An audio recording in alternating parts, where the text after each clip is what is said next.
everybody. Really intriguing, exciting chat about ultra low power wireless technology with embedded AI. Scott, how are you? Very good. Thanks for having me. Happy to be here. Well, thanks for being here. I'm really intrigued by your story personally and the mission of you and the team. Maybe introduce yourself, the company, starting from your groundbreaking PhD research all those years ago Yeah. onwards. Yeah, thanks. So I am founder and CTO at Ambiq. We are a company that's putting intelligence everywhere. So what we have is we've got a unique, extreme low power technology that allows us to build really anything with less energy. So in this case, low power microprocessors, they consume anywhere from 3 times to 20 times less power than what's out there. And so if you're a company building a battery powered device, you want to put intelligence in that device, our solutions are the ones for you. And it's a technology based on subthreshold and near threshold circuits. This is it's actually a concept that's been around for decades. So if you go back to the 1970s, subthreshold circuits were first theorized, and early work was done in the wristwatch industry. But Ambiq is the company that has built an entire platform around that. So we have a complete circuit design platform. We can build anything we want. If you look at our portfolio of products today, we have little wireless chips that are used in consumer wearable devices. They're used in medical devices. They're used in smart credit cards, industrial sensors, all sorts of things. And it goes back, as you said, to PhD research that I was doing back at the University of Michigan. So I was back in the late 2006 to 7, 8 timeframe. I was a researcher doing work primarily in medical electronics and defense related areas, and we were trying to build cubic millimeter computers. So think an entire computer in 1 cubic millimeter. You've got a battery, a microprocessor, a radio, a sensor, all in 1 by 1 by 1 millimeter. And as you can expect, with a battery so small, the key constraint there is you've got to get the power that your system uses down such that it can fit in that tiny battery footprint. And so we got really good at building low power processors. Back in 2010, I spun that company out of the University of Michigan and formed Ambiq. And since then, Ambiq has been focused on delivering the world's most energy efficient solutions for anybody looking to add intelligence to their device. And we've shipped north of 230 million units at this point. So, my guess is if you're Wow. walking down the street today, you're going to pass a lot of people wearing our technology on our wrist, carrying it around in their pocket, any number of other things. So we're definitely putting intelligence everywhere as originally targeted. Well, that's amazing. And as someone who was involved personally with the first single chip Bluetooth radio 20 years ago, it's amazing to see how far we've come. At that time, the idea of putting digital and RF on a single chip was CMOS Yeah. was a huge leap forward. Of course, you've come many generations since then. And explain, the unique aspect of your technology, how it works, and why it's so important for not just low power. You call it super low power. I guess there's a Yeah. T-shirt out Yeah. there with Yeah. that somewhere. But how does it work exactly? Okay, so we, as I mentioned earlier, we have a unique technology called subthreshold and near threshold operation. And as I said, it's a concept that's been around for a while. Basic idea is this: in conventional chips, in normal chip design, we represent digital ones and digital zeros with voltages, right? Digital zero is 0 volts. Digital one is some much higher voltage, maybe 1.2 volts or 1 volt or zero point 0.8 volts. Energy in a system, though, is consumed every time you're toggling between 0 and 1, and the higher that voltage, the more energy you're consuming, and it's voltage squared. So right, as voltage goes up, we get energy going up quadratically. So if you can drop voltage down, there's big energy savings to be had, right? And the problem is that the transistor, the underlying switch in the circuit, needs a certain voltage to kind of fully turn on. In subthreshold and near threshold circuits, we say, you know what, we're going to flip that on its head. We're not going to fully turn the transistor on. We're going to raise the voltage up just enough where it still acts a little bit like a transistor, but it's not fully on in the conventional way. Wow. And so we do that. We get a big savings, and the net result is you're kind of using noise to do computation, and it comes with a whole host of challenges, as you can imagine. It sounds simple, right? Drop the voltage, get energy savings. But it turns out that we're exponentially or near exponentially sensitive to a lot of things. So temperature variations, environmental temperature variations, we're exponentially sensitive to that. Manufacturing variations. You look at the most advanced nodes these days, and there's a lot of variation. Two nominally identical transistors look very different when you look at them under a microscope. We're exponentially sensitive to that. We're exponentially sensitive to voltage fluctuations. So it's hard to design in this region. Your typical companies have avoided it. And we at Ambiq have built a whole technology platform that we call SPOT, subthreshold power optimized technology, to address that. And it's a whole host of things that we do. It's new library design techniques. It's proprietary architectures on the analog, digital, and memory. It's production test and trim techniques. So there's a whole bunch of things that we do to make that possible. And over time, that's added up. And as I said earlier, we've now shipped several hundred million units of the technology into all sorts of interesting applications. So it works. So it's a hard technology to master. It's one that we've spent years mastering. And then now it's a platform that I can go build a lot of different things. So we today sell a whole host of microprocessors covering a range of price points and feature points and performance points. And you can expect much more of that to come in the next few years. Amazing. Well done. And tell us about your Apollo processor. When my audience thinks processors, they're going to think ARM and Intel and Hmm. Qualcomm. No small feat Hmm. developing a processor. So, what were some of the challenges, risks, I guess, Hmm. and what was the big Hmm. idea, with your own processor? Well, so we first of all we are these are ARM-based processors that we build. I see. We and that's part of the beauty, right? Um, I'm enabling my customer to use the thing they're familiar with.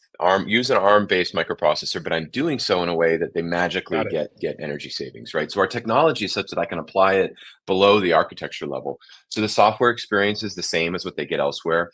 These are Cortex M class cores from ARM, so they're microprocessors that run up to 250 megahertz.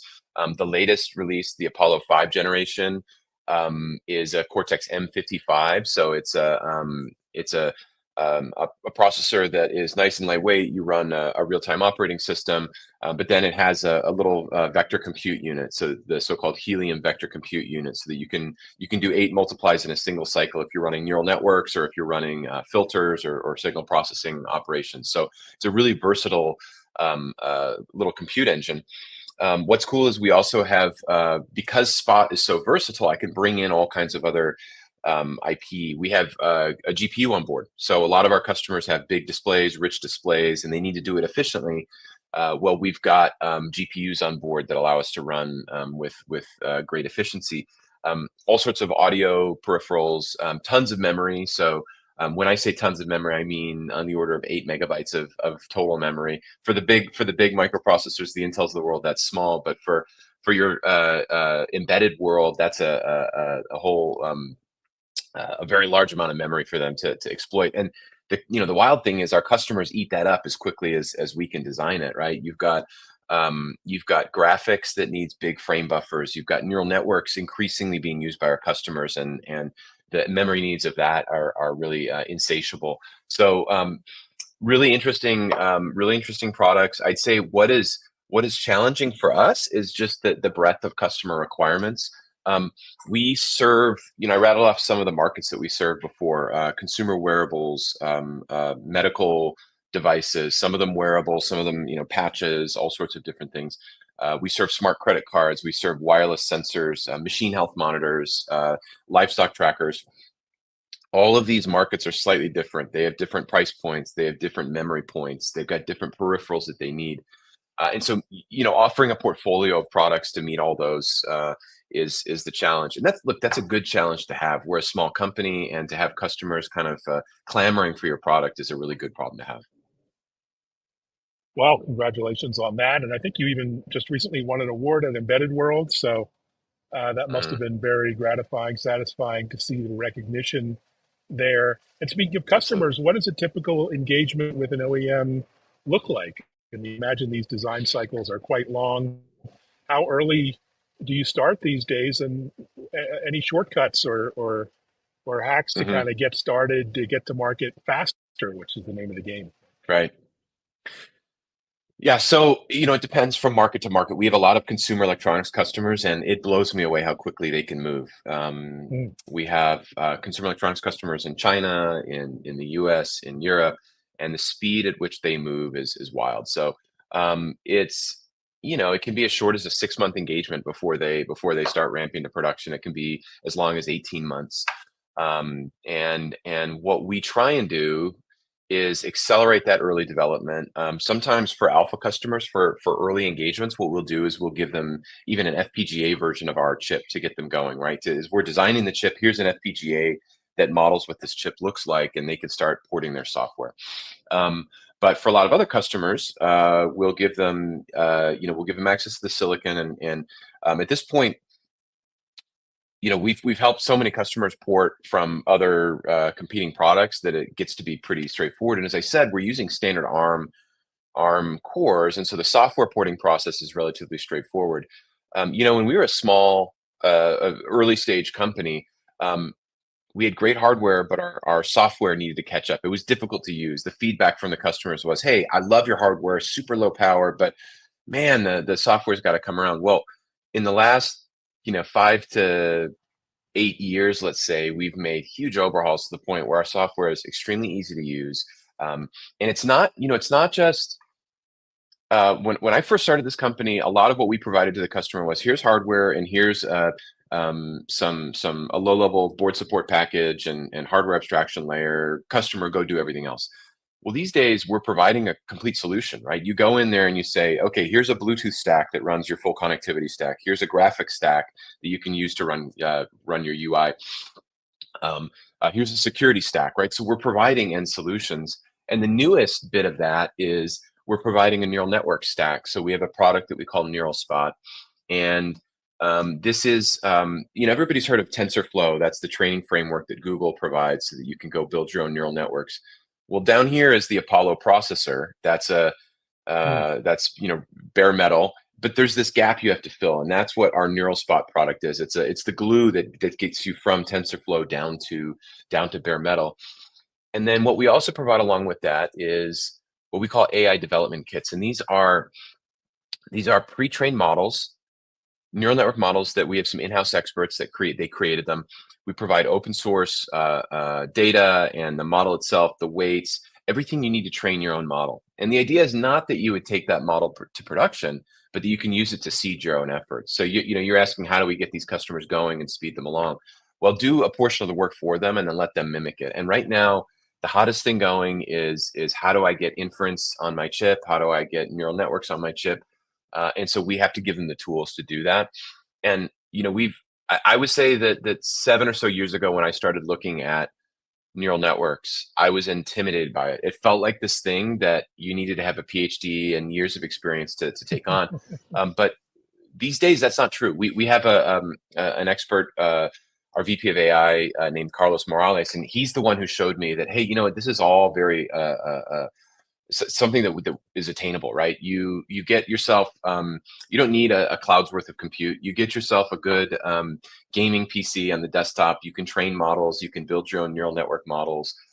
You can copy or not copy, but you can emulate the neural network models that are being published weekly in various papers, and go build and experiment yourself and iterate. So we've been building a lot of models internally, and we're trying to show our customers that, hey, you too can develop these. So a lot of amazing tools out there, some of which we're developing in house, some of which we're getting from partners. But these days, it's getting a lot easier both to develop all the graphics and connectivity software, but also the neural networks that I just mentioned. Wow, that's so exciting, particularly when you see all the open source models and tiny ML, everything's playing right in your Yeah. house. Maybe talk about your and the team you built, the growth trajectory you're on. Where are folks located? What's been the secret sauce Hmm. to the culture and the Yeah. Yeah. co-working environment you have there? So I'm located in Austin, Texas. And that's where we were basically founded, spun out of University of Michigan, moved here and built the core team here. But over time, we've become a multinational company. So we're a roughly 200-person Mm. company. I'm going to say roughly half of that is in the US, and then the other half is split between strategic sites in Europe, Singapore, China, and Taiwan. So, and Japan.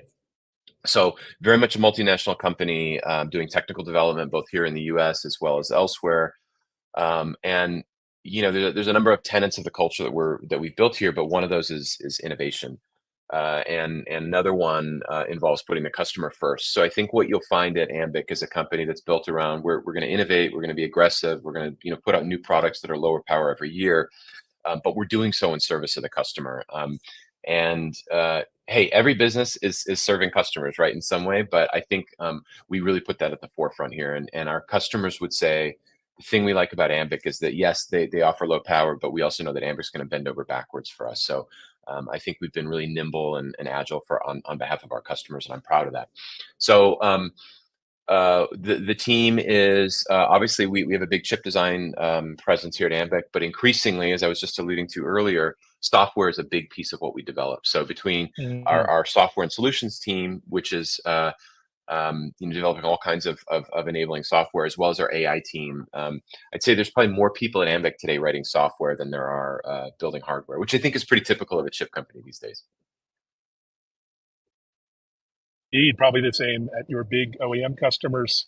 And maybe talk a little bit about the semiconductor space. You probably as excited as many of us are to see the renewed focus on chips and silicon and semiconductor manufacturing, even in your neck of the woods, your backyard. Um, what's the opportunity there for you, but also for the industry? Do you think? So, this one's been a long time coming for me. Everybody who's this is the only company I've ever worked for. Okay, Ambiq is my company, and that's the only company I ever want to work for. But when I talk to all the experts that we've got on our team, what they see is there's cyclical nature of this industry. We go up, we go down. But when I first founded the company, we were certainly in a trough. It was very hard to build a new chip company. Everybody wanted to invest in software. But we saw vision of hardware becoming important, especially as intelligence. There was this IoT thing that was being theorized, right, when I first started the company, and I had to explain to investors and VCs what is this Internet of Things. Well, it's being fully realized now, and I think everyone's realizing, especially when you look at the data center and look at the proliferation of AI, that, oh my gosh, hardware is actually quite important. Clearly, it's at the center of geopolitics these days too. And we found ourselves very much at the center of that, right? So um, China remains an important market for us. Taiwan is an important manufacturing site for us, and so we pay close attention to all that. So I think I guess I'm happy to see that hardware has become important. I'm let's say very closely tracking all the geopolitical interest in the semiconductor space and in the hardware space. And I'm pleased to see that various governments all over the world are really investing in that. I think that benefits us. It benefits everyone else in the space. So it's been an interesting few years for sure. And I think the companies that are doing well and thriving are the ones that have stayed nimble. And that's back to values of the company. One of the values certainly is that Ambiq has to stay innovative, but also nimble, and that means keeping up with the changing geopolitics around semiconductors and hardware. Such a fascinating area to watch. Let's talk a little bit about sustainability. Low power is not just a nice to have these days, it's a must have from devices right through to the data center. Everyone talks about the compute, the power requirements of AI, challenging to say the least. It must be rewarding to Mhm. be involved in that sustainability discussion. And it's important for many industries, healthcare and wearables and other things. How do you think about sustainability Yeah, from a chip manufacturing standpoint? energy is at the center of everything, and I started. It was clear that energy was important for battery powered devices, but what's become very clear lately is that it's just as important, if not more important, for the data center. To your point, right? Hmm. Everywhere we look, there's this need to cram as much compute as possible into a fixed power budget. For me, it's a battery that's inside this watch. for the data center, there's only so much power that nuclear power plant can deliver to the data center, right? So we need to get as much compute as possible in there. And then there's this other thing too, which has become obvious, is that all the devices that we've enabled over the past few years are generating phenomenal amounts of data. And the inclination, I think, for a lot of the vendors is, well, let's just send it up to the cloud and we'll do the compute there, right? So my watch has two choices. It can either take all my raw heart rate data and the microphone data and motion data and send it up to the cloud, or it can do the compute locally. And if you go do the analysis, it's just completely unsustainable to send it to the cloud. I have no hope of powering all that, right? If every smart device in the world for every person was sending data to the cloud, it would just be a completely unsustainable thing, right? So we're really focused on how do we do that compute locally. And so I think that is an important sustainability play. We don't have room to build, a nuclear power plant after nuclear power plant to supply energy to all these data centers. And so we view the edge devices, the endpoint devices, as kind of the front line in that barrage of data, right? And so we have to do our best to sort through it. We get asked a lot by shareholders, by customers, by partners. Hey, where does AI reside? Should it be in the cloud or should it be at the edge? You can make a good argument for either. And the fact is that both make sense, right? These have to be the eyes and the ears and the noses, so to speak, of the data center counterparts. But they have to do some work. They have to parse through this wave of data that's coming and only send up the salient points to the cloud for further consideration. So it is certainly satisfying to be part of that. And we're doing our best to make sure that the stream of data that's flowing from these devices to the cloud is actually very minimal. It's more of a trickle, I think. Well said. How do you think about your innovation and roadmap the long term, maybe 5 years out? Are you thinking about areas like 6G, for example, or you need to look closer to home? Are these Yeah. 5+ year standards a little too far out of range for you? Well, first of all, I'm really excited about where we can go in the next 5 years. As technologists, I was just giving a seminar to some of our internal team yesterday, and what I said is, hey, I'm really proud of what we've accomplished, but there's a big gap between what we've accomplished and what's possible, and we've got to start working on closing that gap. So what's ahead for us?